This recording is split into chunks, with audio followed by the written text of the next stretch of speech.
بسم اللہ الرحمن الرحیم۔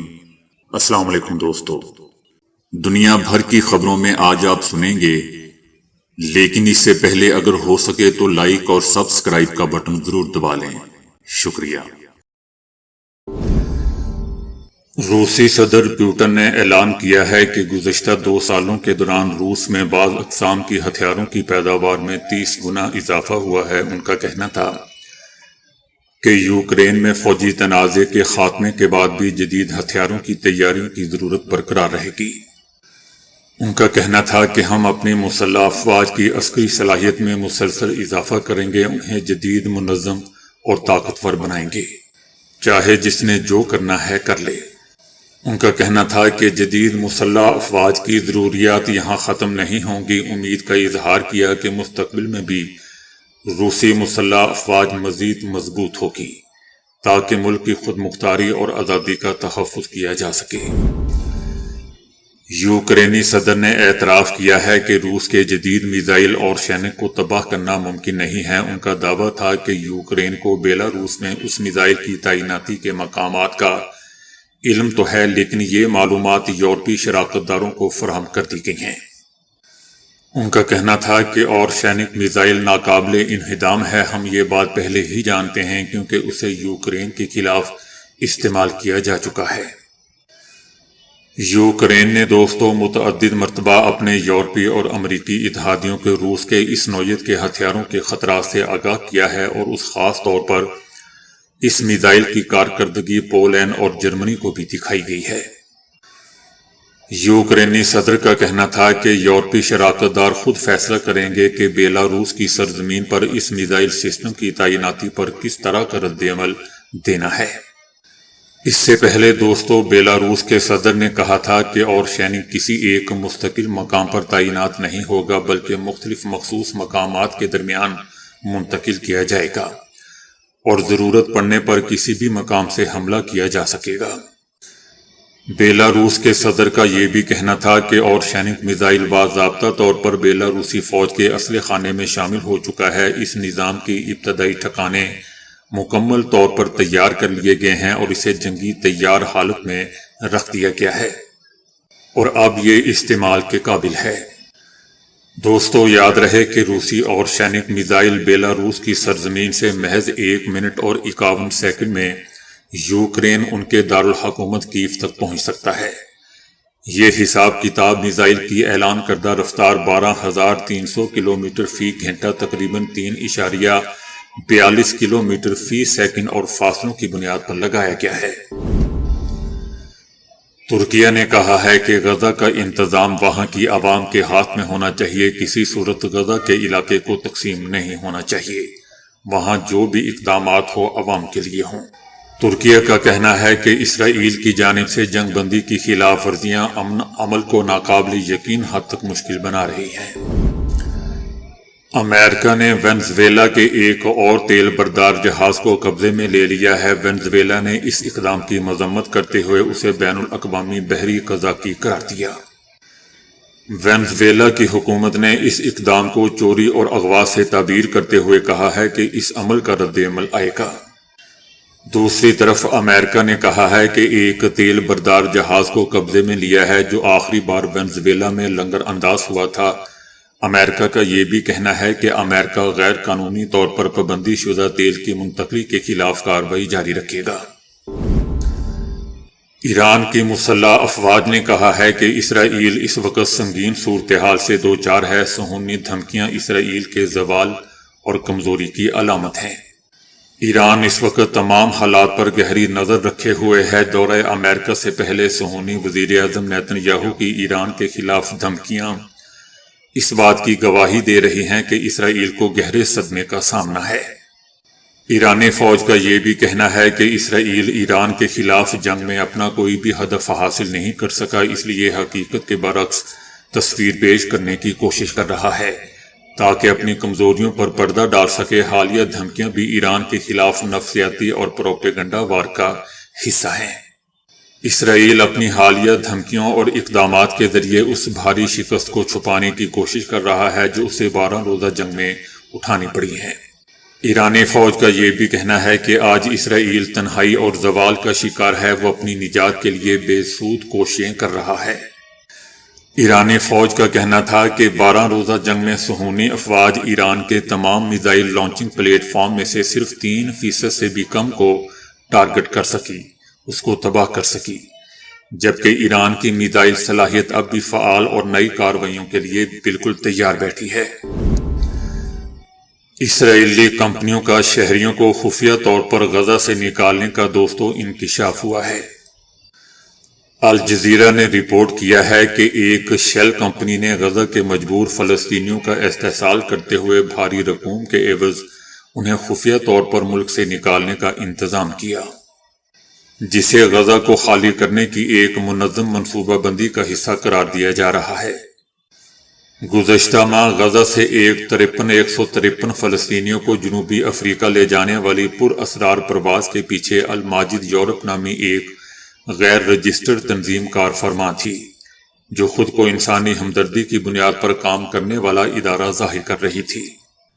یہ خبر دوستوں میں آپ کو پہلے بھی بتا چکا ہوں کہ یہ فلسطینی 13 نومبر کو جوہانسبرگ کے ایئرپورٹ پر پہنچے، جہاں اسرائیلی خروج کی مہر نہ ہونے کے باعث انہیں داخلے سے روک دیا گیا تھا اور وہ 12 گھنٹے تک طیارے میں بند رہے۔ بعد میں جنوبی افریقہ کے صدر نے انسانی ہمدردی کی بنیاد پر انہیں داخلے کی اجازت دے دی تھی۔ الجزیرہ نے انکشاف کیا ہے کہ فلسطینیوں سے فی کس 1000 سے $2500 تک وصول کیے گئے تھے۔ تحقیق میں یہ بات بھی سامنے آئی تھی کہ یہ پروازیں فلائیو نامی ایک نئی اور خفیہ ایئر لائن کے ذریعے چلائی گئیں، جو اسرائیلی ہوائی اڈوں سے رومانیہ، انڈونیشیا، جنوبی افریقہ اور دیگر ممالک کے لیے متعدد ایسی پروازیں چلا چکی ہے۔ اگرچہ دوستو اسرائیل سرکاری طور پر فلسطینیوں کی رضاکارانہ ہجرت کے منصوبے سے پیچھے ہٹنے کا دعویٰ کرتا ہے، تاہم یہ خفیہ پروازیں اس سوال کو جنم دیتی ہیں کہ آیا غزہ کو خاموشی سے اس کے باشندوں سے، اس کے لوگوں سے خالی کرنے کا عمل جاری ہے؟ امریکی میڈیا نے دعویٰ کیا ہے کہ اسرائیل نے ایک مرتبہ پھر ایران پر حملے کا منصوبہ بنا لیا ہے۔ اسرائیلی وزیر اعظم 29 دسمبر کو امریکہ میں صدر ٹرمپ سے ملاقات کریں گے۔ اسرائیلی وزیر اعظم کی جانب سے صدر ٹرمپ کو ملاقات میں ایران پر ممکنہ حملوں سے متعلق بریف کیے جانے کا امکان ہے، جس میں بتایا جائے گا کہ اب ہم کیسے ایران سے مار کھائیں گے۔ یقیناً دوستو، پہلے تو ایران نے صرف ان کو جوتے ہی مارے تھے، اب یہ کان پکڑا کے جوتے مارے گا۔ بہرحال اسرائیل کا دعویٰ ہے کہ ایران تیزی سے جوہری تنصیبات کی دوبارہ تعمیر نو اور میزائل پروگرام کو وسعت دے رہا ہے، جو اسرائیل کے لیے خطرہ ہے۔ ایران جلد ہزاروں میزائل مہینے میں تیار کر سکتا ہے۔ آخرکار عوامی دباؤ کے باعث اسرائیلی وزیر اعظم نیتن یاہو 7 اکتوبر 2023 کو حماس کے حملے کو روکنے میں حکومتی ناکامیوں کی تحقیقات کے اعلان پر مجبور ہو گئے، جبکہ ماہرین نیتن یاہو کے فیصلے کو محض ایک بہلاوا قرار دے رہے ہیں۔ اپوزیشن رہنماؤں اور عوام بالخصوص متاثرین کی بڑی تعداد نے نیتن یاہو کے خود انکوائری کمیٹی کا سربراہ بننے کو شفاف اور منصفانہ تحقیقات میں سب سے بڑی رکاوٹ قرار دے رہے ہیں۔ اسرائیلی متاثرہ خاندانوں کی نمائندہ تنظیم نے حکومت پر الزام لگایا ہے کہ وہ دکھ زدہ خاندانوں اور آزاد کیے قیدیوں کی توہین کر رہے ہیں۔ ہم نیتن یاہو اور ان کے وزراء کو سچ پر پردہ ڈالنے کی اجازت نہیں دیں گے، جبکہ قانونی ماہرین کا کہنا ہے کہ خود اپنی حکومتی ناکامی کی تحقیقاتی کی سربراہی کرنا شفافیت کی بجائے احتساب سے بچنے کی ایک بھونڈی کوشش ہے۔ ایک سروے میں بتایا گیا ہے کہ 85% اسرائیلی عوام آزاد تحقیقات کے حامی ہیں۔ یاد رہے دوستو کہ 7 اکتوبر 2023 کو حماس نے اسرائیل پر حملہ کر دیا تھا، جس میں 1500 اسرائیلی فوجی مارے گئے تھے اور لوگ بھی۔ اس کے علاوہ 251 فوجیوں کو قیدی بنا کر غزہ لے گئے تھے۔ درجنوں افغان شہری غیر قانونی طور پر ایرانی سرحد عبور کرتے ہوئے مارے گئے ہیں، جبکہ متعدد لاپتہ ہیں۔ ایران افغان سرحد پر 40 سے زائد اموات اور متعدد مہاجرین کے لاپتہ ہونے کی اطلاعات ہیں۔ افغانی باشندے اسلام قلعہ کے راستے سے شہر میں داخل ہونے کی کوشش کر رہے تھے، سینئر ایرانی سرحدی کمانڈر کا کہنا ہے کہ اکتوبر 2025 ایران میں غیر قانونی داخلے کی کوششوں میں 2 گنا اضافہ ہوا ہے، جبکہ اس سال 16 لاکھ سے زائد افغان مہاجرین پناہ گزینوں کو بے دخل کیا جا چکا ہے۔ بھارتی حکومت نے اس بات کا اعتراف کیا ہے کہ بنگلہ دیش کے نوجوان نسل بھارت کو شک کی نگاہ سے دیکھ رہے ہیں۔ بھارتی حکومت نے یہ بھی اعتراف کیا ہے کہ بنگلہ دیش کی نوجوان نسل بھارت سے ناراض ہے۔ ڈھاکہ میں اب پاکستان اور چائنا کا اثر و رسوخ بڑھ چکا ہے۔ بھارتی ماہرین نے بھارتی حکومت سے کہا گیا ہے کہ اپنی پالیسیاں درست نہ کی تو بھارت بنگلہ دیش میں غیر متعلق ہو جائے گا۔ بنگلہ دیش میں عوامی لیگ کا اثر و رسوخ ختم ہو چکا ہے، ڈیڈ ہو چکی ہے، اور بنگلہ دیشی نوجوان بنگلہ دیش کے قیام میں بھارت کے کردار کو شک کی نگاہ سے دیکھ رہے ہیں۔ بھارتی حکومت کی اس رپورٹ میں دوستو یہ بھی کہا گیا ہے کہ یہ سب چیزیں حالات کو ایک نئے موڑ پر لے آئی ہیں اور بھارت کو 1971 کے بعد بنگلہ دیش میں سب سے بڑا بحران کا سامنا ہے۔ برطانوی عدالت نے ایک 11 سالہ بچی کی جان بچانے پر ایک پاکستانی نوجوان کی تعریف کرتے ہوئے اسے نقد انعامات دینے کا حکم دیا ہے۔ گزشتہ سال دوستو اگست میں عبداللہ تنولی نے ایک 11 سالہ بچی کو ایک مسلح شخص سے بچایا تھا۔ عبداللہ اپنی دکان پر بطور سیکیورٹی گارڈ کام کر رہا تھا۔ بچی کی چیخیں سن کر عبداللہ حملہ آور سے بچی کو بچانے میں کامیاب ہوا۔ عبداللہ نے پولیس کے آنے تک حملہ آور کو دیگر گارڈ کے ساتھ قابو میں کیے رکھا۔ اس واقعے کے بعد عبداللہ برطانیہ میں ہیرو بن چکا تھا اور اسے متعدد اعزازات سے بھی نوازا جا چکا ہے۔ یوکرین جنگ کے خاتمے کی نئی امید پیدا ہوئی ہے۔ امریکہ نے روس اور یوکرین کو آمنے سامنے بٹھانے کا فیصلہ کر لیا۔ یوکرین کے صدر نے کہا ہے کہ امریکہ نے 6 ماہ بعد پہلی مرتبہ یوکرین، امریکہ اور روس کے درمیان آمنے سامنے مذاکرات کی پیشکش کی ہے۔ یہ مجوزہ مذاکرات امریکی شہر میامی میں ہو سکیں گے، جہاں یوکرینی، روسی اور یورپی سفارتی وفود جمع ہو رہے ہیں۔ ترکیہ کے صدر رجب طیب اردوان نے کہا ہے کہ پاکستان ترکیہ کا سچا اور کھرا اتحادی دوست ہے اور دونوں ممالک کے درمیان دوستی قیامت تک رہے گی۔ ان کا کہنا تھا کہ پاکستان اور ترکی کے تعلقات وقت کے ساتھ ساتھ مزید مضبوط اور مستحکم ہو رہے ہیں۔ ترک صدر کا کہنا تھا کہ مکمل کامیاب آزمائشوں کے بعد جدید جنگی جہاز PNS خیبر پاکستان بحریہ کے حوالے کیا جا رہا ہے۔ ان کا کہنا تھا کہ پاکستان بحریہ کی ضروریات کو پورا کرنے کے لیے بحری جہازوں کی تعمیر کا معاہدہ کیا گیا تھا، جس پر کامیابی سے عمل کیا جا رہا ہے۔ Chief of defence forces field marshal Asim Munir نے کہا ہے کہ ریاست کے علاوہ کوئی بھی جہاد کا حکم یا فتویٰ نہیں دے سکتا۔ فیلڈ مارشل عاصم منیر کا کہنا تھا کہ اللہ نے اسلامی ممالک میں سے محافظین حرمین کا شرف صرف پاکستان کو عطا کیا۔ ریاست طیبہ اور ریاست پاکستان کا آپس میں گہرا تعلق اور مماثلت ہے۔ ان کا کہنا تھا کہ دونوں ریاستوں میں مماثلت کی وجہ یہ ہے کہ رب کائنات نے انہیں خادم الحرمین بنانا تھا اور ہمیں محافظ الحرمین بنایا۔ فیلڈ مارشل عاصم منیر کا دوستو یہ بھی کہنا تھا کہ آپریشن بنیان مرصوص میں اللہ کی مدد آتے ہوئے دیکھی اور محسوس بھی کی۔